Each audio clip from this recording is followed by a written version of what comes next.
In a barren mountain range in northern Europe is a secluded cave. Deep inside is a wide chamber that appears to have been used in ancient rituals. The walls of the roughly circular space are densely covered in cave paintings. At first glance, they seem much like those found in other caves in that part of Europe, rendered in red and brown ochres. Look closely, however, and you will see that the most common figures depicted are subtly non-human. They are humanoid, but slightly hunched, and while it is hard to be sure owing to the primitive style of the art, each figure appears to have two short, conical horns on its head and a hint of a tail. Look more closely still, and you will find some more traditionally drawn human figures. They are being hunted by the others, run through with spears, battered with stone axes. In some scenes, the horned figures appear to be roasting humans over open fires or feasting on human-looking limbs. The paintings are disquieting, but they are just old pictures. The scenes they depict happened countless years ago, if they even happened at all. A determined traveler seeking shelter from a blizzard might decide to ignore the paintings and make camp. He may even light a fire. A well-used fire pit lies at the center of the room, slightly raised on a natural mound.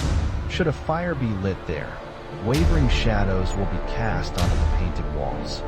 For many, seeing their own silhouettes superimposed on those eerie paintings will be the last straw, driving them to try their luck outside with the snow. Sometimes, nothing will happen.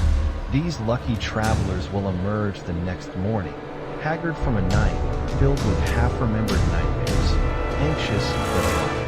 Other times, shadows will move on those walls, shadows cast by nobody present in the room. The wavering firelight will blur their outlines, make them hard to pick out, and some observers may believe them to be a trick of the light. Watch closely, though, and you will see that the shadows resemble hunched figures, perhaps with small horns, and maybe a hint of a stubby tail behind them. These figures will gravitate toward the shadows of those who are taking shelter in the cave. They may appear to stand over their sleeping forms.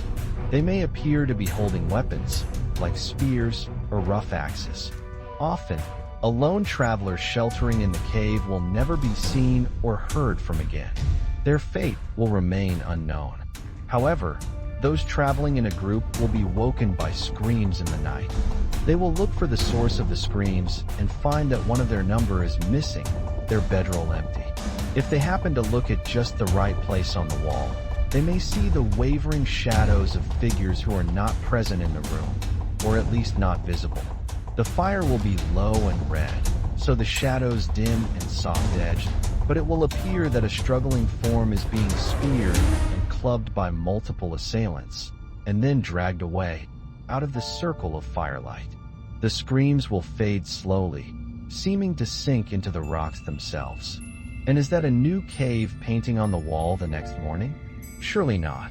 The ochre it is painted in is just as old and dry as all the rest. No, that picture of a man being gutted by horned figures must have always been there. Originally uploaded on March 2nd, 2012.